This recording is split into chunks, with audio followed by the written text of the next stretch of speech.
Handicapper Steve here, handicapping the racing from the Finger Lakes Racetrack here on Monday. It is the 23rd of October, 2023. Gonna look at the seventh race from the Finger Lakes, but before I get on to that, remember to please follow me on Twitter at HorseRacingKid5 for more selections for race courses around the world.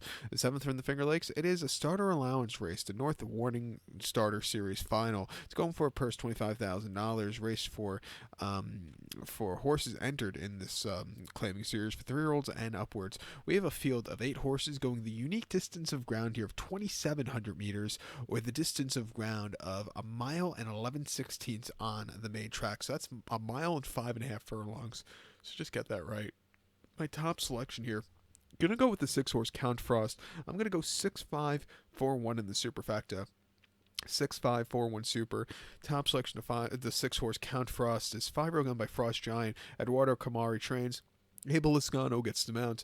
The horse's most recent outing came 6th of October at Belterra. Not 3/8 to not 16 claimer, and the horse finished second by a neck that day, and he stalked all the way around the race course. He was really gaining late. He just missed, but he ran his heart out with the 70 buyer. He's making a quick, return from that last race, and has in the last 6 weeks, is making his third start at a considerable distance. I don't think that should be a problem. I think he could stay the trip well, and I think he could find the winner's circle again here today.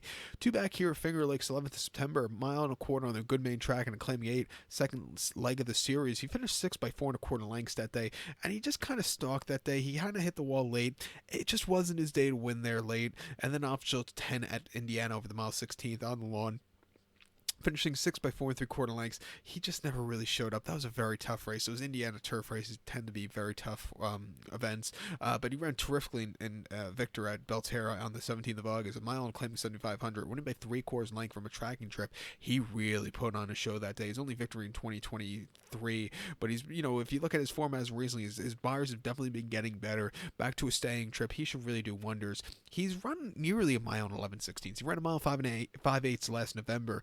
Mountaineer and a start allowance race as part of their marathon series, which I don't think they're having this year, which is very sad. But he finished second by 4.5 lengths. The winner, Zero Gravity, really took off clear. Didn't win the final though, but this horse was stalking him well around the race course.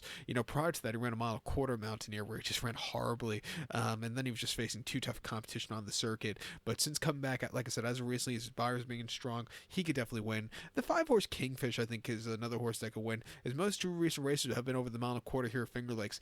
Didn't get a good trip last time out where he really never got going, but he had a decent place in claiming 8 here on the 11th of September where he had the lead. He got caught late by our man Mike, but he ran his heart out. He likes his track. He could definitely win. And even the 4-horse Parade Field, his race 2 back over the mile and a quarter wasn't bad at all. Came back to run earlier this month, going a mile 16th and claiming 9 where he stayed the trip well.